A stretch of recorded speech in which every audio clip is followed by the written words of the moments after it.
Hi friends, உங்கள் வருமானத்துக்கு எவ்வளோ டேக்ஸுங்கிறத நீங்களே வந்து ஈஸியாக கால்குலேட் பண்ணலாம். ஸோ அதுக்கு வந்து சிம்பிள், உங்கள் மொபைல் ப்ரௌசர் ஓப்பன் பண்ணிவிட்டு இன்கம் டேக்ஸ் கால்குலேட்டர்னு சொல்லி சர்ச் பண்ணுங்கள். ஸோ அதில் ஃபஸ்ட் லிங்க் இருக்குது பாருங்கள். ஸோ கவர்மெண்ட் சைட் தான். ஸோ அதை ஓப்பன் பண்ணிக்கோங்க. ஸோ அதில் ஃபஸ்ட்டு அசஸ்மெண்ட் இயர் அப்படிங்கிறத சூஸ் பண்ணுங்கள். அடுத்து டேக்ஸ் பேயர் அப்படிங்கிறத என்னங்கிறத சூஸ் பண்ணிக்கோங்க. ஸோ நீங்கள் இண்டிவிஜுவல் சேலரி வாங்குறீங்கன்னா இண்டிவிஜுவல்ங்கிறத கொடுத்துக்கோங்க. நெக்ஸ்ட் ஒரு ஆப்ஷன் இருக்கும். இதில் வந்து நியூ டேக்ஸ் ரீஜியமில் இருந்தீங்கன்னா எஸ்ன்னு கொடுங்க. ஓல்டு டேக்ஸ் ரீஜியம்னா நோ கொடுத்துக்கோங்க. அதுக்கப்புறம் மேல் ஆர் ஃபீமேல் சூஸ் பண்ணிக்கோங்க. இல்லை சீனியர் சிட்டிசன் இருந்தாலும் அதை நீங்கள் சூஸ் பண்ணிக்கோங்க. அடுத்து ரெசிடென்ஷியல் ஸ்டேட்டஸ் என்னங்கிறது சூஸ் பண்ணுங்கள். அதுக்கப்புறம் இன்கம் ஃப்ரம் சேலரி, அதாவது உங்களோட டிடக்ஷன் போக உங்களோட சேலரியில் எவ்வளோ வந்து டேக்ஸபிள் இன்கம் அப்படிங்கிறத கரெக்டாக டைப் பண்ணிக்கோங்க.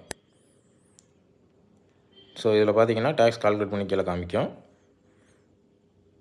இப்போ உங்களுக்கு டேக்ஸ் பார்த்தீங்கன்னா 54,600 மொத்தம் டேக்ஸ். ஸோ அவ்வளோதான் ஃப்ரெண்ட்ஸ். ஸோ இதோட டீட்டெயில் வீடியோ வந்து ஆல்ரெடி நம்ம சேனலில் போஸ்ட் பண்ணியிருக்கேன். ஸோ அதோட லிங்க் கொடுத்துருக்கேன். நீங்கள் பார்த்து யூஸ் பண்ணிக்கோங்க.